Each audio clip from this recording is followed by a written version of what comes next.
Hi hello ಎಲ್ರಿಗೂ ನಮಸ್ಕಾರ. Amogh study circle YouTube ಚಾನಲಿಗೆ ಎಲ್ಲರಿಗೂ ಸ್ವಾಗತ. ನಾವು ಇಂದಿನ ತರಗತಿಯಲ್ಲಿ ವರ್ಧನರ ಬಗ್ಗೆ ತಿಳಿದುಕೊಳ್ಳೋಣ. ಈ ವರ್ಧನರ ಬಗ್ಗೆ ಹೇಳಬೇಕು ಅಂತ ಹೇಳಿದ್ರೆ, ಗುಪ್ತ ಸಾಮ್ರಾಜ್ಯದ ಅವನತಿ ನಂತರ ಗುಪ್ತರ ಅವನತಿ ಅಂದರೆ ಗುಪ್ತರು ಹೂಣರ ದಾಳಿಯಿಂದ ಅವನತಿಯನ್ನು ಹೊಂದುತ್ತಾರ. ಸುಮಾರು 2 ಶತಮಾನಗಳ ಕಾಲ ರಾಜ್ಯವನ್ನು ಆಳಿ ಈ ಗುಪ್ತರು ಅವನತಿ ಹೊಂದಿದ ನಂತರ ಸುಮಾರು 6ನೇ ಶತಮಾನದ ವೇಳೆಗೆ ಈ ಸಾಮ್ರಾಜ್ಯ ವಿಘಟನೆ ಕಂಡು ಅನೇಕ ಪುಟ್ಟ ರಾಜ್ಯಗಳು ಅಥವಾ ಅನೇಕ ಸ್ವತಂತ್ರ ರಾಜ್ಯವಂಶಗಳು ಹುಟ್ಟಿಕೊಂಡವು. ಅಂತಹ ರಾಜವಂಶಗಳಲ್ಲಿ ಈ ವರ್ಧನ ರಾಜ್ಯವು ಸಹ ಒಂದಾಗಿದೆ. ಇವರು 6ನೇ ಶತಮಾನದಲ್ಲಿ ತಾಹನೇಶ್ವರದಿಂದ ರಾಜ್ಯವನ್ನು ಆಳಿದರು. ಇವರ ಬಗ್ಗೆ ನಮಗೆ ಮೂಲಾಧಾರಗಳು ಯಾವುವು ದೊರಕಿವೆ ಅಂತ ಹೇಳಿದ್ರೆ, ಬಾಣನ ಹರ್ಷಚರಿತೆ, ಹುಯನ್ಸಾಂಗನ ಬರವಣಿಗೆ ಅಥವಾ ಪ್ರವಾಸಕತನಾದಂಥ ಸಿಯುಕಿ, ರವಿಕೀರ್ತಿಯ ಐಹೊಳೆ ಶಾಸನ ಇವೇನು ಮಾಡ್ತವೆ ಅಂದ್ರೆ ವರ್ಧನರ ಬಗ್ಗೆ ನಮಗೆ ಮಾಹಿತಿಯನ್ನು ನೀಡುತ್ತವೆ. ಈ ವರ್ಧನ ವಂಶದ ಸ್ಥಾಪಕ ಯಾರು ಅಂತ ಹೇಳಿದ್ರೆ ಪುಷ್ಯಭೂತಿ. ವರ್ಧನ ವಂಶದ ಸಂಸ್ಥಾಪಕ ಪುಷ್ಯಭೂತಿ. ಈ ವಂಶದ ಪ್ರಮುಖ ದೊರೆಗಳು ಯಾರು ಅಂತ ಹೇಳಿದ್ರೆ ಪ್ರಭಾಕರ ವರ್ಧನ ಹಾಗೂ ಹರ್ಷವರ್ಧನರು. ಇವರು ಈ ಮನೆತನದ ಪ್ರಮುಖ ದೊರೆಗಳಾಗಿದ್ದಾರೆ. ಈ ಹರ್ಷವರ್ಧನನ ತಂದೆ ಪ್ರಭಾಕರ ವರ್ಧನ ಹಾಗೂ ಸೋದರ ರಾಜವರ್ಧನ ಹಾಗೂ ಸೋದರಿ ರಾಜಶ್ರೀ. ಪ್ರಭಾಕರ ವರ್ಧನ ಹರ್ಷವರ್ಧನನ ತಂದೆ. ಆ ಪ್ರಭಾಕರ ವರ್ಧನನಿಗೆ 3 ಜನ ಮಕ್ಕಳು, ಒಂದು ರಾಜವರ್ಧನ, ಇನ್ನೊಂದು ಹರ್ಷವರ್ಧನ ಮತ್ತು ರಾಜಶ್ರೀ. ಈ ರಾಜವರ್ಧನನ ಮರಣದ ನಂತರ ಈ ಹರ್ಷವರ್ಧನ ತಾನೇಶ್ವರದ ಅಧಿಪತಿಯಾದನು ಹಾಗೂ ಇವನ ಸಹೋದರಿಯಾದಂತಹ ರಾಜಶ್ರೀಯನ್ನು ಕನೋಜಿನ ರಾಜನಾದ ಗ್ರಹವರ್ಮನಿಗೆ ಕೊಟ್ಟು ಮದುವೆ ಮಾಡಿದನು. ಇನ್ನು ಈ ಹರ್ಷವರ್ಧನನ ಸಾಧನೆಗಳ ಬಗ್ಗೆ ಹೇಳಬೇಕು ಅಂತಂದ್ರೆ, ಇವನಿಗೆ ಶಿಲಾದಿತ್ಯ ಎಂಬ ಬಿರುದು ಇತ್ತು.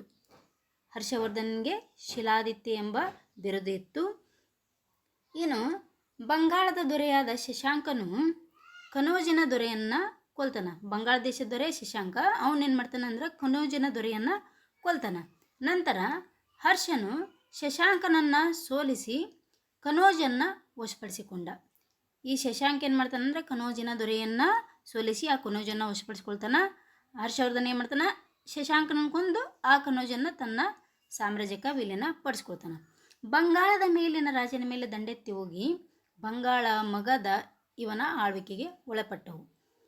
ಇಷ್ಟೆಲ್ಲ ಸಾಧನೆ ಮಾಡ್ತಾನೆ. ಇದು ಉತ್ತರ ಭಾರತದಲ್ಲಿರ್ತಕ್ಕಂಥ ಶಶಾಂಕನ ಮರಣ. ಉತ್ತರ ಭಾರತದಲ್ಲಿ ಬಂಗಾಳದ ದೊರೆಯಾದಂಥ ಶಶಾಂಕನನ್ನು ಸೋಲಿಸಿ ಅವನು ಶಶಾಂಕನ ಮರಣದ ನಂತರ ಹರ್ಷವರ್ಧನ ಏನು ಮಾಡ್ತಾನೆ ಅಂತ ಹೇಳಿದ್ರೆ ಒರಿಸ್ಸಾ, ಮಗಧ, ಕೊಂಗೊಂಡ, ಬಂಗಾಳ ಇವುಗಳನ್ನೆಲ್ಲ ಗೆದ್ದುಕೊಳ್ತಾನೆ. ಅಷ್ಟೇ ಅಲ್ದನ ನೇಪಾಳದ ದೊರೆಯನ್ನು ಸೋಲಿಸಿ ಅವನಿಂದ ಕಪ್ಪು ಕಾಣಿಕೆಯನ್ನು ಪಡೆದಿರ್ತಾನಂತ.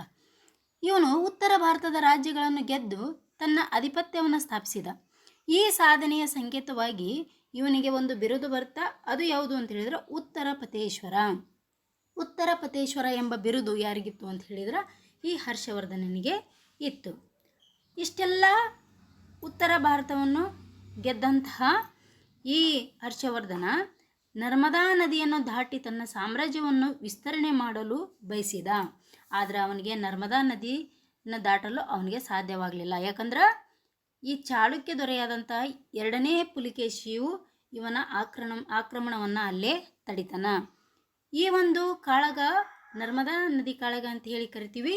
ಈ ನರ್ಮದಾ ನದಿ ಕಾಳಗ ಏನಾಯಿತು ಅಂತಂದ್ರೆ ಸಾಮಾನ್ಯ ಶಕ 634ರಲ್ಲಿ ಹರ್ಷವರ್ಧನ ಮತ್ತು 2ನೇ ಪುಲಿಕೇಶಿಯ ನಡುವೆ ನಡೆದಂಥ ಕಾಳಗವಾಗಿದೆ. ಈ ಒಂದು ಯುದ್ಧದಲ್ಲಿ ಹರ್ಷವರ್ಧನ ಸೋಲನ್ನು ಅನುಭವಿಸ್ತಾನ.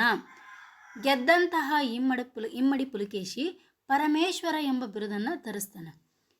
ಅದೇ ರೀತಿ ಈ ಸೋತಂತಹ ಹರ್ಷವರ್ಧನನ ಕುರಿತು ಒಂದು ಶಾಸನದೊಳಗೆ ಈ ರೀತಿಯಾಗಿ ವ್ಯಕ್ತಪಡಿಸ್ತಾರೆ. ಏನಂತಂದ್ರೆ, ಇಮ್ಮಡಿ ಪುಲಿಕೇಶಿಯ ಆಸ್ಥಾನ ಕವಿಯಾದಂಥ ರವಿಕೀರ್ತಿಯು ಈ ಒಂದು ಐಹೊಳೆ ಶಾಸನವನ್ನು ರಚನೆ ಮಾಡ್ತಾನೆ. ಅದರೊಳಗೆ ಈ ಪುಲಿಕೇಶಿಯ ವಿರುದ್ಧ ಪರಾಭವಗೊಂಡ ಹರ್ಷವನ್ನು ಇದು ಇಂಗಿಸಿತೆಂದು ಅತ್ಯಂತ ರಂಜನೀಯವಾಗಿ ರವಿಕೀರ್ತಿ ವ್ಯಕ್ತಪಡಿಸಿದ್ದಾನೆ. ಅಂದ್ರೆ ಆ ಶಾಸನದೊಳಗೆ ಏನಂತ ಹೇಳ್ಯಾರ ಅಂತಂದ್ರೆ, ಯುದ್ಧ ಭೂಮಿಯಲ್ಲಿ ಉರುಳು ಬೀಳುತ್ತಿರುವ ತನ್ನ ರಣಗಜಗಳನ್ನು ಕಂಡ ಹರ್ಷನ ಹರ್ಷ ಹಾರಿ ಹೋಯಿತು ಎಂದು ಐಹೊಳೆ ಶಾಸನದೊಳಗೆ ಉಲ್ಲೇಖವನ್ನು ಮಾಡ್ತಾರೆ. ಅಷ್ಟೇ ಅಲ್ಲದೆ ಹರ್ಷನ ಸೋಲಿನ ಬಗ್ಗೆ ಹುಯೆನ್ ಸಾಂಗನು ಸಹ ಉಲ್ಲೇಖವನ್ನು ಮಾಡಿದ್ದಾನೆ. ಈ ಒಂದು ಕಾಳಗದಿಂದ ನರ್ಮದಾ ನದಿ ಏನಾಯಿತು ಅಂತಂದ್ರೆ ವರ್ಧನರಿಗೂ ಮತ್ತು ಚಾಲುಕ್ಯರಿಗೂ ಸಾಮ್ರಾಜ್ಯದ ಗಡಿಯಾಯಿತು ಅಂತ ನಾವಿಲ್ಲಿ ಹೇಳ್ಬೋದು. ಅಷ್ಟೇ ಅಲ್ಲದನ ಈ ಹರ್ಷವರ್ಧನನು ಬೌದ್ಧ ಧರ್ಮಕ್ಕೆ ಹೆಚ್ಚಿನ ಪ್ರೋತ್ಸಾಹವನ್ನು ನೀಡಿದ. ಮೊದಲು ಶಿವಭಕ್ತನಾದಂಥ ಹರ್ಷವರ್ಧನನು ನಂತರದಲ್ಲಿ ಬೌದ್ಧ ಧರ್ಮವನ್ನು ಸ್ವೀಕರಿಸ್ತಾನ.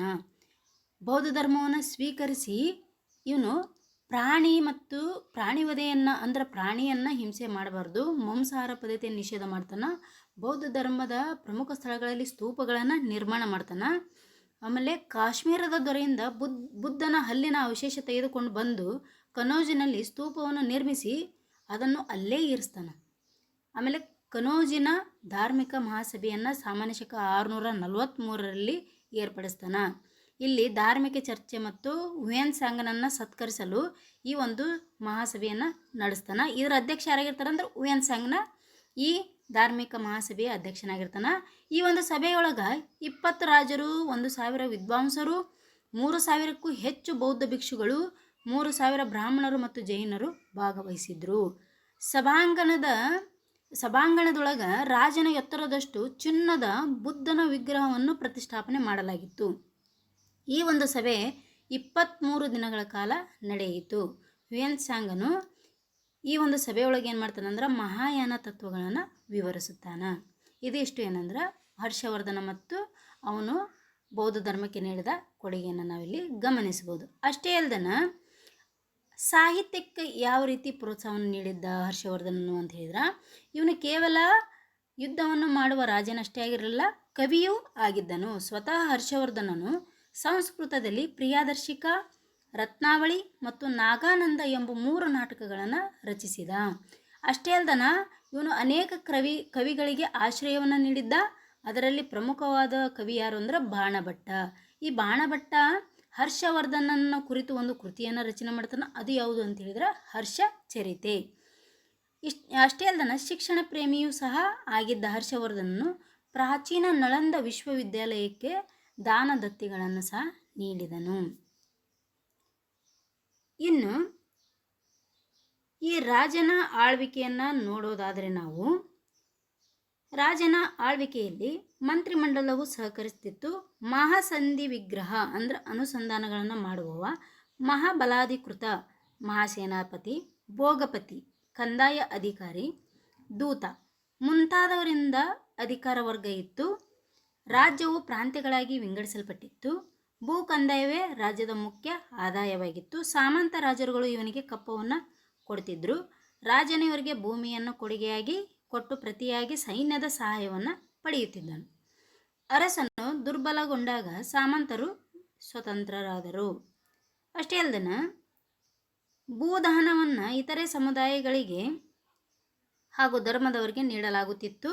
ಬೌದ್ಧ ಧರ್ಮಕ್ಕೆ ಪ್ರಾಶಸ್ತ್ಯವನ್ನು ನೀಡಿದ್ದಂತ ನಾವು ಈಗಾಗಲೇ ನೋಡಿದ್ವಿ.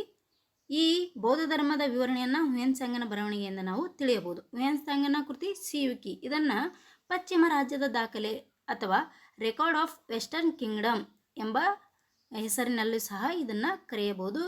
ಈ ಸಿಯುಕಿ ಪ್ರವಾಸಿ ಕಥನ ಯಾರ್ದು ಅಂತಂದ್ರೆ ಹುಯೆನ್ ಸಾಂಗನು. ಇದರಲ್ಲಿ ಏನಿದೆ ಅಂತಂದ್ರೆ ಭಾರತದ ಅನುಭವಗಳನ್ನು ಈ ಒಂದು ಪ್ರವಾಸಿ ಕಥನದಲ್ಲಿ ಉಲ್ಲೇಖ ಮಾಡಿದ್ದಾನೆ. ಅದೇ ರೀತಿ ಬೌದ್ಧರ ನಳಂದ ವಿದ್ಯಾಕೇಂದ್ರವು ಆಗಿನ ಕಾಲದ ಅತ್ಯಂತ ಚಟುವಟಿಕೆಯಿಂದ ಕೂಡಿತ್ತು. ಅದಕ್ಕೆ ರಾಜನ ಆಶ್ರಯ ಸಹ ಇತ್ತು. ಈ ನಳಂದ ವಿಶ್ವವಿದ್ಯಾಲಯದ ಬಗ್ಗೆ ನಾವು ಹೇಳೋದಾದರೆ ಈ ನಳಂದ ವಿಶ್ವವಿದ್ಯಾಲಯ ಇದೊಂದು ಪ್ರಾಚೀನ ವಿದ್ಯಾಲಯ. ಇದು ಬುದ್ಧನು ನಳಂದಕ್ಕೆ ಭೇಟಿಯನ್ನು ನೀಡಿದ್ದನು. ಹರ್ಷವರ್ಧನನು 25 ಮೀಟರ್ ಎತ್ತರದ ಕಂಚಿನ ಬುದ್ಧ ಪ್ರತಿಮೆಯನ್ನು ನಳಂದಕ್ಕೆ ಕಾಣಿಕೆ ನೀಡಿದನೆಂಬ ಉಲ್ಲೇಖವಿದೆ. ಕುಮಾರಗುಪ್ತನು ಇಲ್ಲಿ ಲಲಿತ ಕಲಾ ಶಾಲೆಯೊಂದಕ್ಕೆ ಕೊಡುಗೆ ನೀಡಿದ್ದನು. ಇಲ್ಲಿ ನಾಗಾರ್ಜುನ ಧರ್ಮಪಾಲರೆಂಬ ಪ್ರಸಿದ್ಧ ವಿದ್ವಾಂಸರು ಬೋಧನೆಯನ್ನು ಮಾಡ್ತಿದ್ರು. ಚೀನಾದ ಪ್ರವಾಸಿಗ ಹುಯೆನ್ ಸಾಂಗ್ ಸಹ ಇಲ್ಲಿಗೆ ಭೇಟಿ ನೀಡಿದ್ದ. ಈ ಪ್ರದೇಶ ಬಗ್ಗೆ ಸವಿವರದ ವರ್ಣನೆಯನ್ನು ನೀಡಿದ್ದು ಈ ಹುಯೆನ್ ಸಾಂಗ್. ಈ ಹುಯೆನ್ ಸಾಂಗನ ಇಲ್ಲಿ ಈ ಒಂದು ಪ್ರದೇಶದೊಳಗೆ ಅನೇಕ ಸ್ತೂಪಗಳಿದ್ದು, ಚೈತ್ಯ ವಿಹಾರಗಳಿದ್ದು, ವಿಶ್ರಾಂತಿ ಗೃಹಗಳಿದ್ವು. ಅಲ್ಲೆಲ್ಲೇ ಕುಳಿತು ವಿಶ್ರಮಿಸಲು ಮೆಟ್ಟಿಲುಗಳು, ಧ್ಯಾನ ಕೊಠಡಿಗಳು, ಬೋಧನಾ ಕೊಠಡಿಗಳು ಹಾಗೂ ಇಲ್ಲಿನ ಇನ್ನಿತರ ಕಟ್ಟಡಗಳು ಇದರ ವೈಭವವನ್ನು ಸಾರುತ್ತವೆ ಅಂತ ಹೇಳ್ತಾನೆ. ಅಷ್ಟೇ ಅಲ್ದನ ಈ ನಳಂದ ವಿಶ್ವವಿದ್ಯಾಲಯದ ಬಗ್ಗೆ ಹೇಳ್ಬೇಕಂದ್ರೆ ಈ ಒಂದು ನಳಂದ ವಿಶ್ವವಿದ್ಯಾಲಯನ ಗುಪ್ತ ದೊರೆ 1ನೇ ಕುಮಾರಗುಪ್ತ ಏನು ಮಾಡ್ತಾನಂದ್ರೆ ಸ್ಥಾಪನೆ ಮಾಡ್ತಾನೆ. ಅಷ್ಟೇ ಅಲ್ದನ ಇದಕ್ಕೆ ಗುಪ್ತರು ಮತ್ತು ವರ್ಧನರು ಈ ಒಂದು ವಿಶ್ವವಿದ್ಯಾಲಯಕ್ಕೆ ಏನು ಮಾಡ್ತಾರೆ ಅಂದ್ರೆ ದಾನದತ್ತಿಗಳನ್ನು ಕೊಟ್ಟಿರ್ತಾರೆ. ಇದು ಹರ್ಷವರ್ಧನನ ಕಾಲದಲ್ಲಿ ಈ ವಿಶ್ವವಿದ್ಯಾಲಯ ಅತ್ಯಂತ ಹೆಸರುವಾಸಿಯಾಯಿತು. ಈತನು 700 ಹಳ್ಳಿಗಳ ಭೂಕಂದಾಯವನ್ನು ಈ ವಿಶ್ವವಿದ್ಯಾಲಯಕ್ಕೆ ಏನು ಮಾಡಿರ್ತಾನೆ ದತ್ತಿಯಾಗಿ ನೀಡಿರ್ತಾನೆ. ಇಲ್ಲಿ 10,000 ವಿದ್ಯಾರ್ಥಿಗಳು, 1500 ಬೋಧಕರಿದ್ದರು ಅಂಥೇಳಿ ಹುಯೆನ್ ತ್ಸಾಂಗ್ ಮತ್ತು ಇತ್ಸಿಂಗರ ಬರವಣಿಗೆಗಳು ಹೇಳ್ತವೆ. ಅಷ್ಟೇ ಅಲ್ಲದನ ಹುಯೆನ್ ತ್ಸಾಂಗ್ ಮತ್ತು ಇತ್ಸಿಂಗರು ಈ ಒಂದು ವಿಶ್ವವಿದ್ಯಾಲಯದಲ್ಲಿ ಅಭ್ಯಾಸ ಮಾಡಿದ್ರು ಅಂತಲೂ ಸಹ ನಾವಿಲ್ಲಿ ಓದಬಹುದು. ಗ್ರಂಥಾಲಯದ ಪ್ರದೇಶವನ್ನು ಧರ್ಮಗಂಜ್ ಅಂತ ಹೇಳಿ ಕರಿತಿದ್ರಂತ. ಗ್ರಂಥಾಲಯದ ಕಟ್ಟಡಗಳನ್ನು ರತ್ನೋದದಿ, ರತ್ನರಂಜಕ ಮತ್ತು ರತ್ನಸಾಗರ ಅಂಥೇಳಿ ಕರೀತಿದ್ರು. ಈ ಒಂದು ನಳಂದ ವಿಶ್ವವಿದ್ಯಾಲಯ ಯಾರ ದಾಳಿಯಿಂದ ಹಾಳಾಯಿತು ಅಂತಂದ್ರೆ ಮೊಹಮ್ಮದ್ ಬಕ್ತಿಯಾರ್ ಖಿಲ್ಜಿಯಿಂದ ನಳಂದ ವಿಶ್ವವಿದ್ಯಾಲಯ ಏನಾಯಿತು ಅಂತಂದ್ರೆ ಹಾಳಾಯಿತು, ಅದು ಬೆಂಕಿಗೆ ಆಹುತಿಯಾಯಿತು ಅಂತ ನಾವಿಲ್ಲಿ ಹೇಳ್ಬೋದು. ಇದಿಷ್ಟು ಏನು ಅಂತಂದ್ರೆ ವರ್ಧನರ ಬಗ್ಗೆ ಇದ್ದಂತಹ ಮಾಹಿತಿ. ನಾವು ಮುಂದಿನ ತರಗತಿಯಲ್ಲಿ ಏನು ಮಾಡೋಣ ಅಂತ ಹೇಳಿದ್ರೆ ದಕ್ಷಿಣ ಭಾರತದ ರಾಜವಂಶಗಳು ಅನ್ನೋದರ ಬಗ್ಗೆ ತಿಳಿದುಕೊಳ್ಳೋಣ. Thank you.